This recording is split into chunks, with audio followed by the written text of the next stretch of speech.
Hello बच्चों, चलिए प्रश्न को पढ़ते हैं और समझते हैं। उस समांतर षट फलक का आयतन ज्ञात कीजिए जिसके कोरे निम्नलिखित है।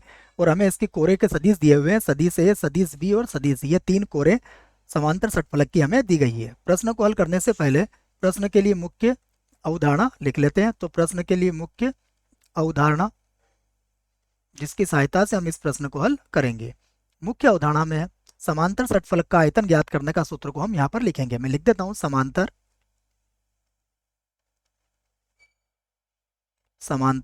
षट फलक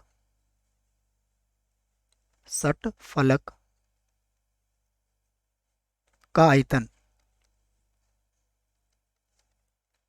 तो समांतर षट फलक का जो आयतन होता है उसको हम इस प्रकार से लिखते हैं। ये होता है तीन सदिशों का अदिश त्रिक गुणन ए, बी और सी। आप इसको इस प्रकार से लिख सकते हो। ये समांतर षट फलक का आयतन होगा। तो सूत्र आप याद रखें, यहाँ ए बी सी जो होंगी वो षट फलक की तीनों भुजाओं को व्यक्त करेगी। आइए अब हमें जो दिया गया है उसे लिखते हैं। हमें तीन कोरे दी गई हैं जिसमें पहली कोर है सदिश ए से व्यक्त की गई है 3i कैप 4j कैप। उसके बाद दूसरी कोर का स्तरीय सदिश दिया है i कैप माइनस का k कैप। उसके बाद c की बात करते हैं। c हमारे पास है 3j कैप और 5k कैप।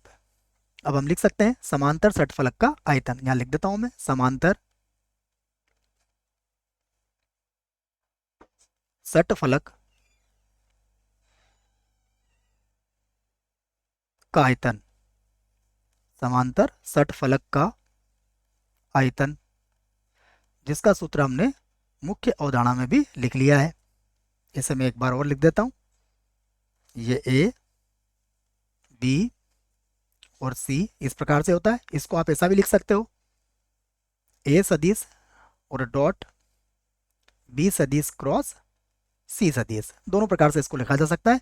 और इसको हल करने के लिए हम लोग सारणिक का प्रयोग करते हैं। यहाँ पर मैं उससे संबंधित सारणिक यहाँ पर बना देता हूँ।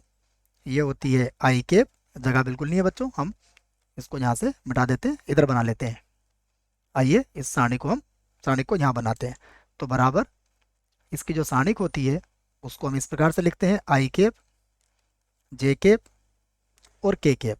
अब इसमें जो सदिश ए है उसमें आई जे के गुणांक आएंगे। तो यहाँ पर आई का गुणांक है 3, जे का गुणांक है 4 और के नहीं तो 0 हो जाएगा। तो ये हो जाएगा 3 4 0। तो यहाँ लिख दूंगा मैं 3 4 0 है ना। मैं आई जे के पढ़ा देता हूँ, केवल समझाने के लिए आपको मैंने यहाँ लिखा था। इसको फिर से हटा दिया जाएगा। ठीक है, ये आई जे और के आएंगे, याद रखें आप। तो क्या आएंगे इसके गुणांक 3 4 और ये आ जाएगा 0। आगे समझ में आपके 3 4 और के नहीं था तो 0। उसके बाद देखिए यहाँ पर जे नहीं है तो ये हो जाएगा 1 0 -1। तो यहाँ लिख देंगे हम 1 0 और -1। इसी प्रकार यहाँ पर आई नहीं है तो 0 3 के आ जाएगा। ये हो जाएगा 0 3 और 3 के बाद क्या आएगा, के की जगह बच्चों के का गुणांक क्या आएगा 5। तो यहाँ 5 लिख दीजिए। अब इस सारणी को हल करना हमें आना चाहिए। हम इसको पहली पंक्ति से हल करेंगे। तो ये होगा 3।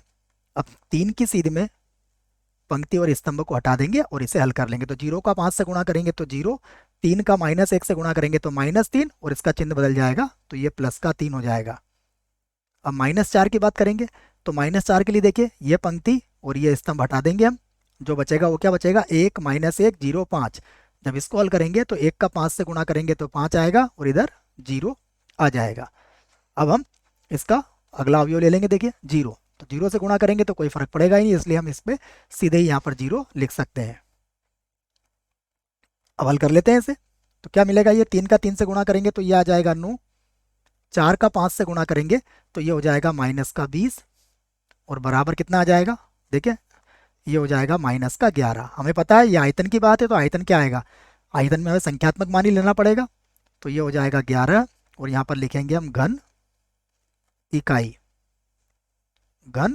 ये समांतर षट फलक का आयतन होगा। आशा करता हूँ आपको इस प्रश्न का उत्तर समझ में आया होगा। धन्यवाद।